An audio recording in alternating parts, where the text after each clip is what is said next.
Assalamualaikum warahmatullahi wabarakatuh.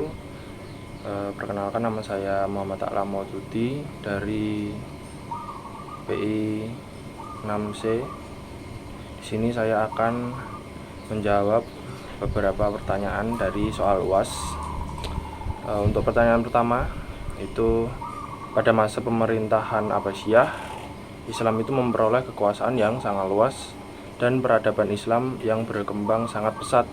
Nah, ada beberapa pelajaran penting yang dapat dipetik dari studi perkembangan Islam pada masa Abbasiyah ini. Yang pertama, menurut saya pada era Abbasiyah ini menunjukkan pentingnya penekanan pada ilmu pengetahuan dan pendidikan khususnya. Pemerintah Abbasiyah ini mendirikan banyak pusat pembelajaran seperti Baitul Hikmah yang mendorong perkembangan ilmu pengetahuan di berbagai bidang seperti matematika, astronomi, kedokteran, dan filsafat. Terus pelajaran ini menggarisbawahi pentingnya pendidikan dalam pengembangan peradaban. Terus yang kedua itu ada toleransi agama. Itu juga merupakan pelajaran yang sangat penting dalam masa Abbasiyah ini, karena pemerintahan Abbasiyah ini sangat bisa menerima dan bahkan itu melindungi pemeluk agama-agama lain seperti Kristen, Yahudi, dan Zoroastrisme. Hal ini mencerminkan toleransi dan penghormatan terhadap keberagaman agama yang merupakan aspek penting dalam perkembangan peradaban. Terus yang ketiga, menurut saya itu ada perdagangan atau pertukaran budaya yang cukup berperan penting dalam perkembangan Islam pada masa Abbasiyah. Melalui jaringan perdagangan yang luas, pengetahuan dan ide-ide baru dibawa masuk ke dunia Islam ini dari berbagai tempat seperti Tiongkok, Persia, India, terus ada Romawi Timur juga. Nah, hal ini itu memfasilitasi adanya pertukaran budaya, ilmu pengetahuan, dan teknologi yang berdampak pada kemajuan peradaban. Lanjut ke nomor yang kedua. Nah, Islam itu masuk ke Andalusia dengan relatif mudah, terus berlangsung selama sekitar 8 abad. Hal ini karena beberapa faktor yang saling berkaitan. Yang pertama itu ada penaklukan Andalusia oleh pasukan muslim. Didorong oleh kekuatan militer, strategi, dan kepemimpinan yang kuat, pasukan muslim yang dipimpin oleh Tariq bin Ziyad menaklukkan Andalusia pada tahun 711 Masehi. Keberhasilan awal ini membuka jalan bagi ekspansi muslim di wilayah tersebut. Terus yang kedua, penduduk asli Andalusia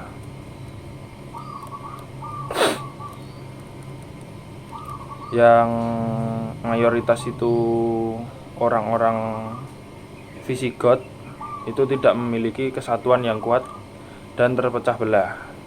Terus ketidakstabilan politik internal mereka itu memudahkan penaklukan muslim dan mempermudah pemerintahan muslim selanjutnya. Terus yang ketiga itu ada kebijakan toleransi dan inklusivitas muslim di Andalusia. Nah, muslim di Andalusia ini juga memainkan peran penting dalam menjaga stabilitas dan kerukunan antar agama. Nah, muslim di sini memperbolehkan orang-orang non-muslim yang pada saat itu disebut Mozarab untuk mempertahankan keyakinan mereka dan mempraktikkan agama mereka dengan relatif lebih bebas. Terus hal ini tuh yang mendorong kerjasama dan interaksi antara komunitas muslim dan non-muslim yang memberikan kontribusi pada perkembangan sosial budaya dan intelektual di Andalusia. Namun kekuasaan Islam di Andalusia berakhir pada tahun 1492 itu setelah jatuhnya Granada ke tangan Raja Ferdinand dan Ratu Isabella dari Spanyol. Penaklukan ini merupakan hasil dari serangkaian perang dan konflik antara Muslim dan Kristen, terus serta faktor-faktor politik dan militer lainnya lah. Lanjut ya, kita ke nomor ketiga. Pada periode pertengahan itu terdapat 3 kerajaan Islam yang sangat populer, dinasti Turki Utsmani sama dinasti Safawi. Dinasti Turki Utsmani, dinasti Safawi, dan dinasti Mughal. Nah, ketiga kerajaan ini itu memiliki peran yang penting pada masa lalu dan memberikan dampak pada masa kini. Menurut pendapat saya, dinasti Turki Utsmani itu yang berpusat di Turki dan mencapai puncak kejayaannya pada abad ke-16 itu menguasai wilayah yang luas termasuk Anatolia, Timur Tengah, Balkan, dan sebagian besar wilayah Arab. Itu mereka memberikan kontribusi besar dalam bidang hukum, terus sastra, seni, dan arsitektur.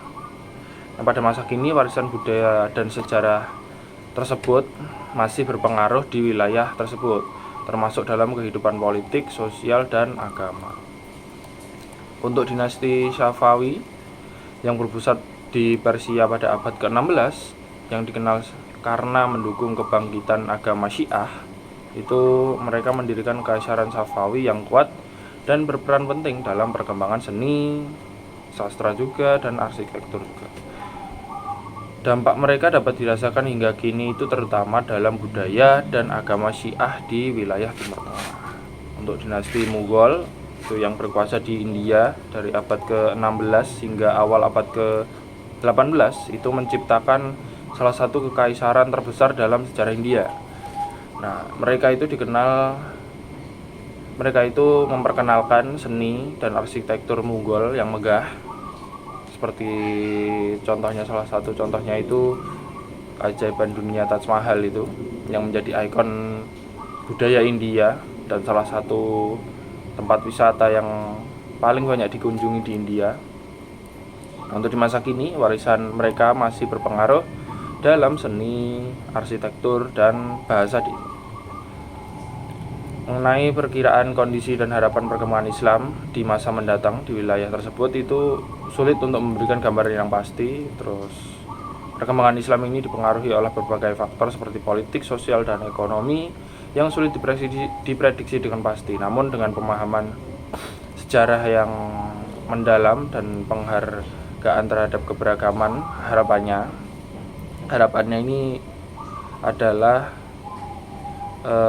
agar Islam itu dapat terus berkontribusi pada perkembangan sosial, ilmiah, dan budaya khususnya di wilayah-wilayah tersebut. Lanjut aja kita ke nomor 4. Perkembangan peradaban Islam di Indonesia itu sejak awal masuknya Islam hingga sekarang merupakan kisah yang sangat menarik dan kompleks. Islam pertama kali masuk ke Indonesia melalui para pedagang dan ulama dari Arab pada abad ke-13. Terus seiring waktu Islam secara bertahap diterima oleh masyarakat di Indonesia dan terintegrasi dengan budaya lokal, menghasilkan keunikan dalam bentuk Islam Nusantara. Nah, Islam Nusantara ini merupakan ekspresi Islam yang berakar pada budaya dan tradisi lokal Indonesia. Sudah pasti, terus ia menggabungkan nilai-nilai Islam dengan adat istiadat seni, terus tradisi setempat juga. Terus perkembangan Islam di Indonesia itu juga dipengaruhi oleh faktor-faktor seperti kerajaan Islam di Jawa, terus ada juga pengaruh Sufi, terus ada juga peran ulama dalam mengajarkan agama dan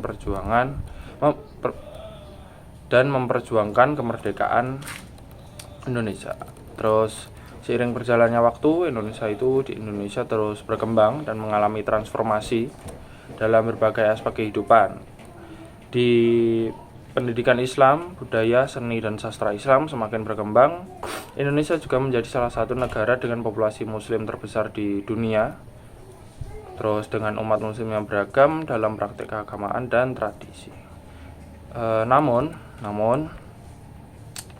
tantangan dan perubahan juga terjadi dalam perkembangan Islam di Indonesia. Globalisasi, modernisasi, terus berbagai isu sosial politik itu mempengaruhi dinamika kehidupan muslim di Indonesia. Penting bagi masyarakat Indonesia itu untuk terus memelihara nilai-nilai Islam yang inklusif, terus yang moderat, dan tak lupa itu juga menjunjung tinggi toleransi dan kerukunan antar umat beragama. Terus secara khusus untuk kondisi perkembangan Islam di sekitar daerah saya, Surakarta atau Kota Solo ini, Kota Solo sendiri itu memiliki sejarah dan tradisi Islam yang kaya. Khususnya Surakarta itu dikenal sebagai salah satu pusat kebudayaan Jawa dengan pengaruh Islam yang kuat. Ada banyak masjid, santren, dan lembaga pendidikan Islam di wilayah tersebut. Kalau dilihat dari kondisi di dekat rumah saya, sebenarnya itu saya di Karanganyar, tapi perbatasan dengan Solo. Itu bahkan ada lebih dari 2 pondok pesantren di sekitar rumah saya. Nggak terlalu jauh, itu ada 2 pondok pesantren di dalam kampung gitu. Jadi ya karena itu ada banyak masjid, terus pesantren juga, bahkan ada banyak lembaga pendidikan Islam di wilayah tersebut. Terus masyarakat Muslim di Solo itu juga memiliki kecintaan yang sangat besar terhadap tradisi agama dan budaya mereka.